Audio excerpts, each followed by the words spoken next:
നിങ്ങൾക്ക് എപ്പോഴെങ്കിലും എന്താടാ നമ്മൾ മാത്രം ഇങ്ങനെ ആയിപ്പോയത് എന്ന് ചിന്തിക്കാറുണ്ടോ? ലൈഫിൽ എല്ലാവരും ഓരോന്ന് അച്ചീവ് ചെയ്യുന്നുണ്ടല്ലോ, നമുക്ക് മാത്രം ഒന്നും സാധിക്കുന്നില്ലല്ലോ എന്ന് വിചാരിക്കാറുണ്ടോ? എന്നാൽ ഞാനും ആ കൂട്ടത്തിലാണ് കേട്ടോ. ചില സമയത്ത് ഭയങ്കര ഡീമോട്ടിവേറ്റഡ് ആയിട്ട് ചിന്തിക്കാറുണ്ട്. പക്ഷേ അതിനൊക്കെയുള്ള ഉത്തരം നമ്മുടെ കയ്യിൽ തന്നെ ഉണ്ട്. എല്ലാവരും ടൈം ലൈൻസും ഒക്കെ സെയിം അല്ലല്ലോ. ഒരാളുടെ ജീവിതം ഒരുപോലെ തന്നെ ഇരിക്കണമെന്ന് വെച്ച് എല്ലാവരുടെ ജീവിതം അതുപോലെ ആവണമെന്നുണ്ടോ? അപ്പോൾ എല്ലാവരും അവരവരുടെ ടൈം ലൈനായിട്ട് പോയി കഴിഞ്ഞാൽ ഒരു പ്രശ്നമില്ല കേട്ടോ.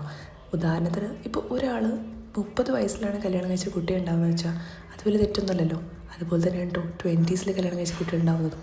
സോ അവരവർക്ക് ഇഷ്ടമുള്ള ടൈം ലൈൻ അവരവർ സ്ലോ ആൻഡ് സ്റ്റഡി ആയിട്ട് അതിനു വേണ്ടി ഫോക്കസ് ചെയ്ത് കഴിഞ്ഞാൽ എല്ലാം അടിപൊളിയായിട്ട് വരും. അപ്പോൾ ഇനിയെങ്കിലും നമ്മൾ ആരും ആരുടെ ലൈഫായിട്ട് കമ്പയർ ചെയ്യാണ്ട് ജീവിതം മുന്നോട്ട് കൊണ്ടുപോയി തന്നെ ലൈഫിൽ പകുതി പ്രശ്നങ്ങൾ ഉണ്ടാവില്ല കേട്ടോ. സമാധാനമായിട്ട് ഏറ്റവും വലിയ സക്സസ്.